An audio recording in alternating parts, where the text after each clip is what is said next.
This podcast is brought to you by TeamTrade, a digital solution that helps you hire, optimize, and retain employees. Using psychometric assessments to identify more than 100 professional mindset traits, it gives instant reports you can use to build high-performing teams. Get 2 free profiles today, no commitment, no credit card required, at teamtrait.com. TeamTrait.com. Welcome to the Manage Smarter podcast with hosts C. Lee Smith and Audrey Strong.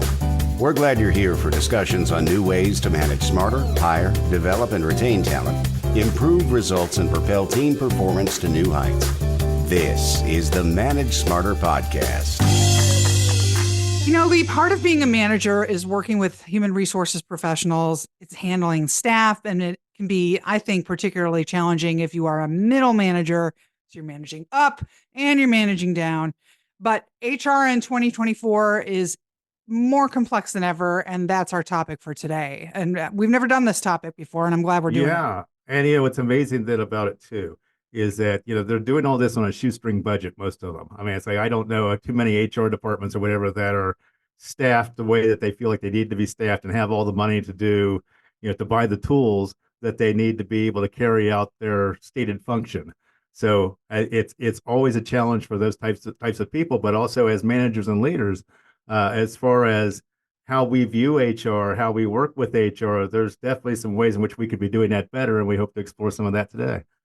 Absolutely. So welcome to Manage Smarter, everyone. My name is Audrey Strong. I'm the Senior Vice President of Communications here at Sales Fuel. And I'm C. Lee Smith. I'm the founder and CEO of Sales Fuel. Okay, so on deck today is Kathi Enderes, Senior Vice President of Research at the Josh Bersin Company, and she is here to discuss systemic HR. That is a multi-year study that includes analysis of HR strategies from more than 1,000 companies and 26 million employees across all industries and geographies. You talk about data wonk. Kathi is your gal. Organizations now face complex post-industrial age challenges that have HR at the heart of them. And we've talked about AI on some of these other shows. It's going to come up today, along with designing hybrid work approaches, redesigning job roles with AI in mind, and navigating through ongoing huge societal movements. What about, I don't want to work in an office anymore. I want to work from home. I mean, I could go on and on, but Kathi, thank you for coming. And I just got to say, I can't wait to hear what the data is showing you. So welcome. Thanks for having me. I'm really looking forward to this conversation. And managers, it's really close to my heart because managers and leaders are really at the heart of everything that we do in HR and in leading organizations. So thrilled to talk with you about that. And one of the things that I don't see enough of in the people that we consult is I don't see that managers are getting proper training on how to be managers. So many times they're promoted from other roles. And basically, what they're doing is that they're not just getting a job change, they're getting a career change, essentially. What made them successful in their prior role does not make them successful automatically in management. Same thing applies to leadership as well. And I'm not seeing really enough training and, things like that there. I'm kind of wondering if AR faces a similar situation. Oh, absolutely. Yeah, we see this all the time. And unfortunately, we know this in HR, but oftentimes we can't change it very easily to have a full career path for people to move into expert roles who might not want to be managers. We see this all the time in sales positions, for example, and I know you're talking about sales. The best salespeople oftentimes get promoted to be sales managers, and they really don't want to be sales managers because all they love is doing selling, right? And now they have to talk with their staff, they have to coach them, they have to spend less time being with prospects or with clients. Same thing, of course, with software engineers. Lots of times that the best software engineers then get promoted and they stop writing great code and they have to talk all day long with their direct reports and coach them and be in meetings all the time. Same situation happens in healthcare, for example. Nurse managers. I used to work in healthcare for a long time. And nurse manager was always the hardest job to fill because it was not why somebody went into nursing to be a manager and do a lot of administrative stuff and scheduling and kind of shift switches and administrative paperwork. So totally true that lots of times the only way to progress in organizations is to be in management roles, but not the best the best position to be in. I mean, the other thing too that we see in HR lots of times, and that we're trying to rectify in good HR organizations, is um, does anybody want to be a manager? And is it an actual job? And do you want to actually be prepared? We see some statistics that the younger generation now actually doesn't want to be a manager. They say, no, I'm not doing this. So we see less and less desires in the Generation Z and the youngest generation in the workplace to actually go into management positions, because they say, it doesn't seem to be a good job, right? I mean, I don't know. The pay is not much better. I have less time. I have less time to do what I wanted to do with my life. So they said when they are offered management positions, lots of times they say, "No, thank you, I'm not going."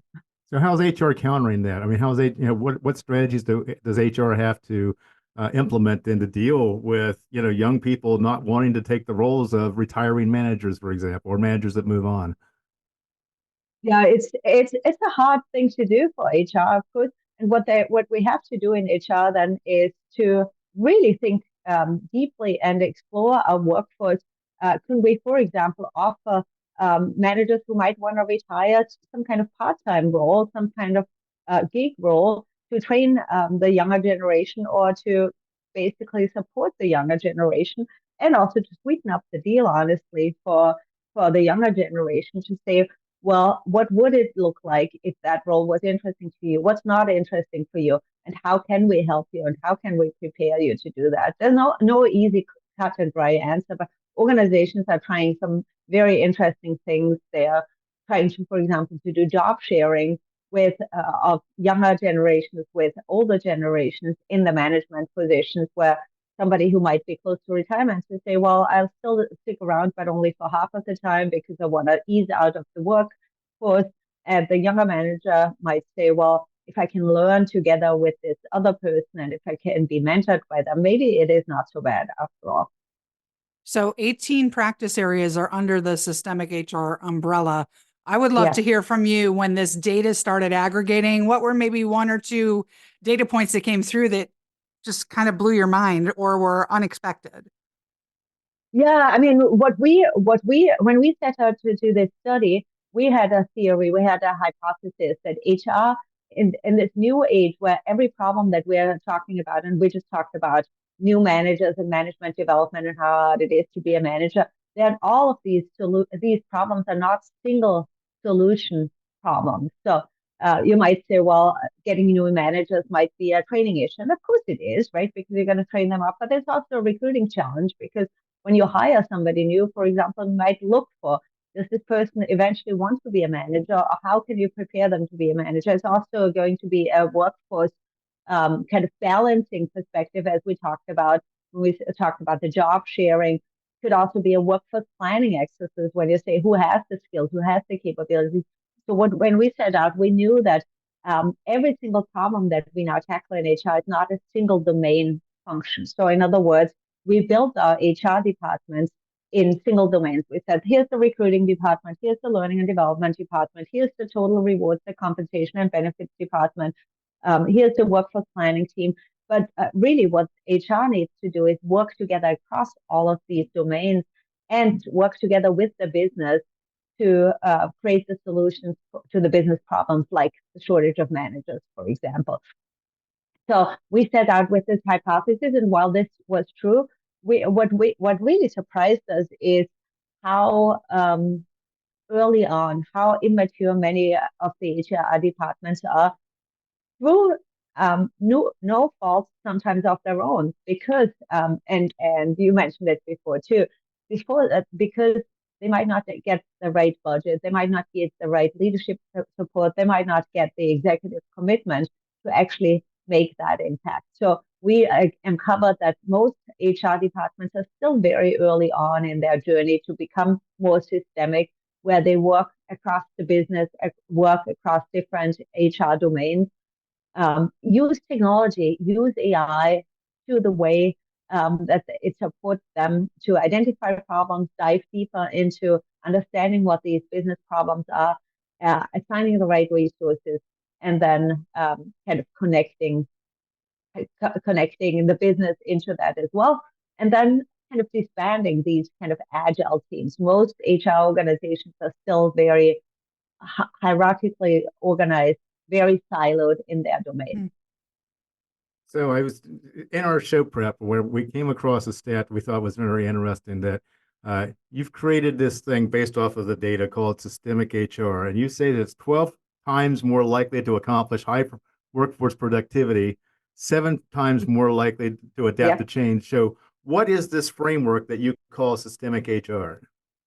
Yeah, so this framework includes everything that you do in the HR organization, from setting your strategy, your HR and people strategy that's aligned with your business strategy and aligned with your culture. So really saying first and early on, what are we focusing on in HR? What are the problems that we need to solve? What is your people strategy? What are our priorities for this year? And of course, that needs to be tied to your business strategy. How do we measure all of this? Great example there is on the business aligned HR and people strategy is New York Presbyterian, a very large healthcare system in New York, and they say our success metrics for HR is not just how quickly hire people, how many managers or how many people we train, those kind of HR internal metrics, but our success metrics are if the business is actually meeting their overall business goals and the business objectives for the year, which for them this year they're focusing on digitally transforming healthcare and expanding their footprint in using and leveraging AI to create better patient outcomes. And they say we succeed in HR only if the business is successful. So that's our success measure. So that's the first step. The second step is thinking about how you operate the HR functions. Who is accountable for what? Who are our customers, our internal customers, of course, but how do we serve them? And how do we deliver high quality and low cost service as well? But the high quality, low cost service used to be the primary means and the primary objective of HRB departments before. In the systemic HR model, it's more table stakes. And you're really thinking much more about, okay, yeah, of course we need to deliver services, but how do we align to the right problems? How do we see around corners? How do we get data in to actually anticipate what's coming along? So that's the integrated HR operating model. And sorry, okay, let's turn this off. Sorry. In the next area that HR needs to work on is what we call dynamic HR work. And what that means is creating the right capabilities within the HR function and the HR practitioners to focus on the right problems, to focus on the business strategy, to create kind of these what we call full stack HR capabilities. We took that from full stack engineers that know kind of everything from the front end to back end, and full stack HR practitioners also know everything around the business. So they're very business oriented, they're very close to consulting with the business, but then they also understand deeply each of the domains of HR to pull the right levers to support the business. Then we think about what jobs HR has, how the role of HR leadership changes, how CHROs, the senior most HR leaders, sit alongside and at the table with the C-suite, take that C-suite role and have kind of wear the people hat, but they're not just executing on what the C-suite decided on, but really like a full member, and in some cases, actually the most important support system for the CEO themselves. We talked with the CEO of L'Oreal, very large, obviously a very large global company, and she told us that her most important go-to person is the CHRO. It's no longer just the CIO, the CFO. It's really the CHRO. And that's kind of what we mean by systemic HR as well. And then, of course, you need to think about how you organize HR, what's your organizational structure. But that kind of more agile organizational model is really not so important most of the time. A lot of times, HR organizations want to start with the org structure. We always tell them, finish with the organization structure, who reports to whom. Once you do the right work, once you put the business in the right ways, the organization structure will follow. And then last but not least, very, very important area is what we call employee first HR technology. And what that really means is the HR technology needs to serve the employees and the leaders of the organization more so than just HR administration, very big mindset shift to focus on the employee experience, not just on administrative processes that HR supports. And then most important, maybe one of the many important areas of employee first HR technology is how do we get analytics and insights out to HR to really kind of understand the problems very deeply that we're trying to address, quantify them, and then assign the right resources and kind of basically use these analytics, these people analytics, to create business value for the business. So you talked about productivity, for example, performance, financial performance. Mm-hmm. Those are the outcomes that we can accomplish in HR when we focus on systemic HR. Is this a model that can be used for SMBs, small businesses? Because this seems like you have to have a fairly large HR department to implement something like this. Or is it really just a way of going at it just differently if you're a department of one or two people? Yeah, I mean, we developed it mostly, I would say, based on case studies of very large organizations. But it's very applicable. The thought process is very applicable too for a small or medium-sized HR department as well, because you still need to think about your strategy. You still need to think about who is accountable for what. What's the role of the manager, for example, in all of this? Because managers actually play a significant role, because HR is really not accountable for hiring, of course. They're not really accountable for developing their teams. They can help, but the people that are really accountable for that are the managers. Without the managers and the leaders being on board, HR it's going to be an uphill battle. So how do we bring the managers on board? How do we unlock that maybe forgotten middle manager that we talked about as well, to enable them and empower them to play that role of building teams, building high-performing teams, developing their people, and all of that. So it's really applicable. The thought process is applicable for anybody. We always like to bring in examples of very large organizations that do that and do it well. And we have a great case study, for example, on the Lego Group, that the toy makers that actually applied their leadership model to HR as well. And they have what they call the leadership playground. So they want to take a lead from children at play, because that's what they do for a business. Right. And they say managers are most important and leaders are most important to inspire joy, to energize people everywhere, every day, to do their best work. So they are taking a play-based approach to that, and they built their leadership playground with playground builders, and they took that same kind of approach to HR as well. So very interesting, and that's what we mean by really business and culture aligned HR and people strategy and leadership strategy, because it works really well for Lego. It wouldn't work really well for MasterCard, for example, who is a completely different organization. They're not play-based, right? So they didn't think about play, but Lego is play-based. So every company needs to kind of design their own. That's super cool, actually. Really, it really fits them. Yeah, I love that story too. So, Kathi, I'm going to do something a little bit different than I don't normally do on the show. So, Audrey, just indulge me for a second. I'm going to ask you 3 questions, a 3-parter. It's sort of like a lightning round kind of format. Perfect. And I want to start from the bottom of the org chart and work my way up. So, first question is what's the biggest mistake that younger employees, maybe newer employees, but let's just say younger employees, the Gen Zs and early millennials, biggest mistake that they make in leveraging HR? Yeah, I think the biggest mistake they do is they don't leverage HR. Honestly, they don't understand. And so that's the biggest mistake you can make, because many of them don't understand the role of HR. Maybe they heard from other people, or maybe from their parents, or maybe from their peers. HR is kind of this old school administrative thing. That's the HR police. That's only there. You only get to HR when you're in trouble, right? They come to you when you have done something wrong.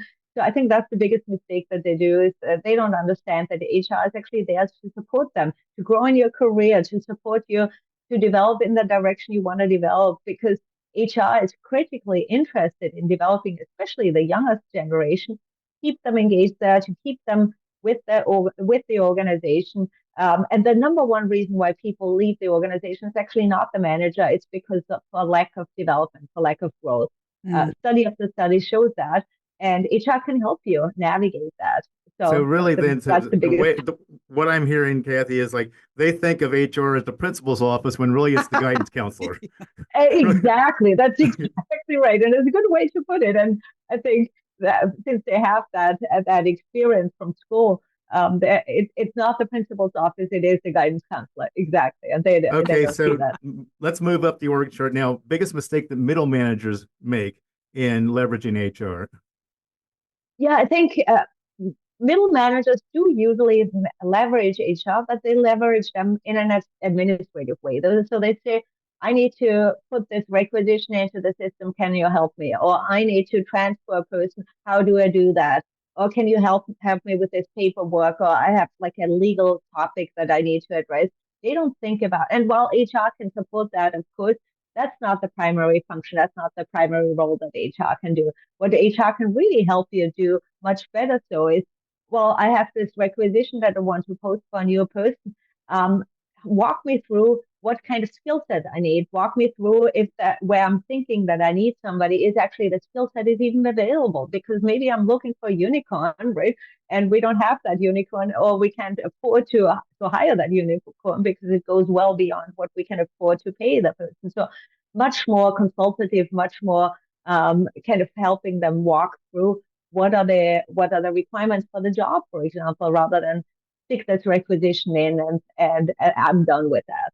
Because maybe it's not a new job at all. Maybe it is two contractors in a project, an internal project that people can then develop their new skill sets around. And maybe I don't even need to hire somebody, right? So that kind of consulting, advising on workforce topics, not just legal issues, not just administrative stuff, but really digging deep on what is the requirement for this job, those kind of things. That's the most underutilized area that where HR can help.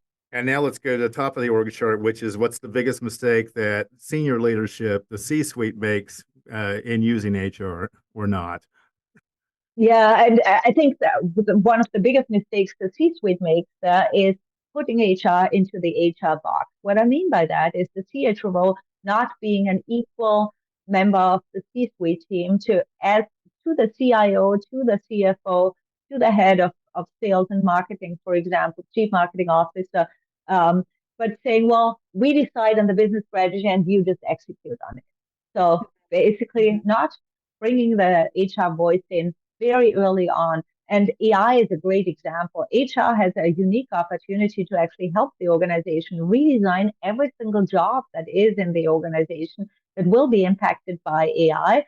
Many organizations say, well, HR, you're only here to train our people on AI, but you're not here to help us redesign our operating model, our org structure, our job and work models, because we do this on the leadership team, on the senior leadership team. You just help us execute and implement and execute change management for us. So not bringing the strategic voice of the business in, and they're an equal member and should be an equal member of the senior team, and understand the business in an equal way. We see lots of actually the best CHROs don't just have an HR background. I mentioned the Lego Group. Their CHRO, Lauren Schuster, he has a marketing background through Google. So he came from Google in marketing, where he was leading marketing, and then he had an operations background in Lego before he went into HR. Because he understands the business extremely well, not just from an HR side, from a business side. So not tapping into that business knowledge of HR is the biggest problem that C-suite has. It's fascinating. And I do agree with you that HR needs to have a very strong place at the table up in the C-suite. It's Kathi Enderes, and everybody, I'm going to spell this on your Twitter and your LinkedIn, Kathi, everybody, and it's Enderes. And the website for the company is joshbersin.com.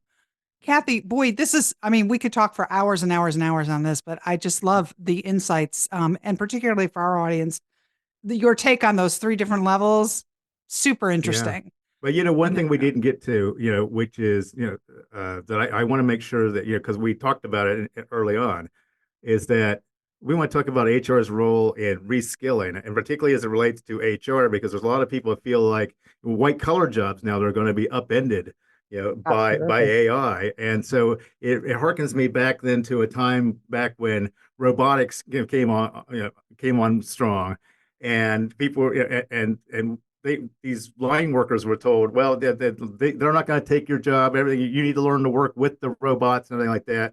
And eventually, then what happened was the line workers need to be reskilled into different roles because the robots were doing their job. So, Yeah. with people who have that kind of fear, how does HR then play a role in reskilling these people that are disrupted by HR? Oh, it's absolutely critical. I mean, HR has an absolutely critical role to actually do the reskilling, but then also we see this actually as we call this the 4R model, and which includes HR needs to think about recruit first. So who do I recruit? How do I hire? So maybe I don't hire so many people into these roles that will eventually be disrupted, right? So thinking ahead, planning ahead to say, well, maybe we shouldn't hire so many full-time employees if we eventually that job will be disrupted or will go away. So the recruiting needs to be part of that. Retaining people, of course, as well. How can we retain people with the right skills differentially? So, great example that we have there is in healthcare, where of course they have a huge nursing shortage and they don't just can't hire enough nurses. But what they are thinking about now is how do we retain people that might not have the medical skills, but maybe they have the human skills, they have the empathy, they have the like patient kind of care orientation. And those could be receptionists, for example, whose job eventually will be automated. But then we can, and that's to the third R, how can we reskill them, give them the medical training, for example, to be frontline nurses? There's also a great example of actually Amazon providing training to their warehouse workers to become actually first level nurses, medical assistants. And of course, all of these warehouse workers, as you mentioned, their job will be taken by robots eventually. It's very clear. And Amazon has been doing that for 10 years. But then they place them actually into healthcare organizations. So they collaborate with Providence Health and other healthcare organizations to place them there. Huge life-changing thing, of course, too, for those people that most of them probably thought they were in data and careers where also physically very straining, not very satisfying. And now they become, if they ever dreamt of becoming a medical professional, HR can help with that, giving these like free career pathways, free education, because they know it's the only way to build for the future from within.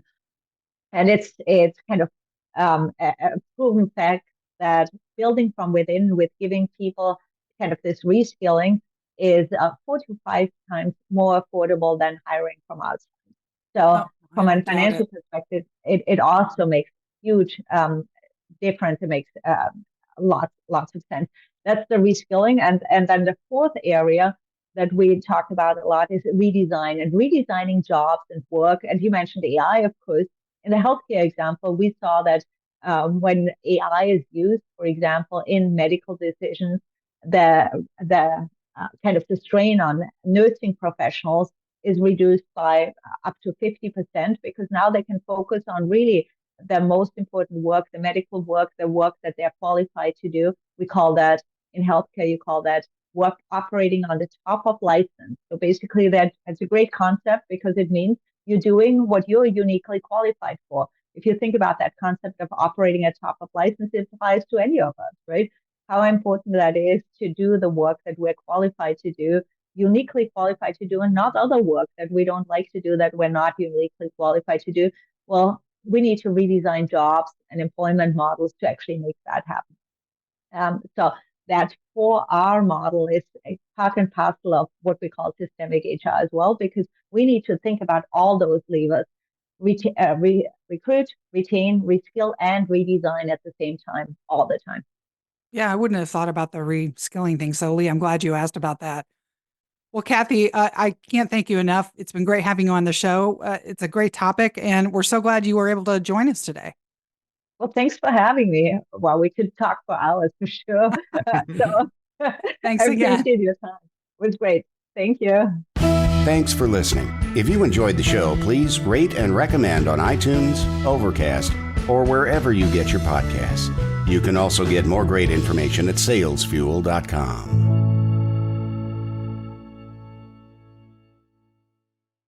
This podcast is a part of the C-Suite Radio Network. For more top business podcasts, visit c-suiteradio.com.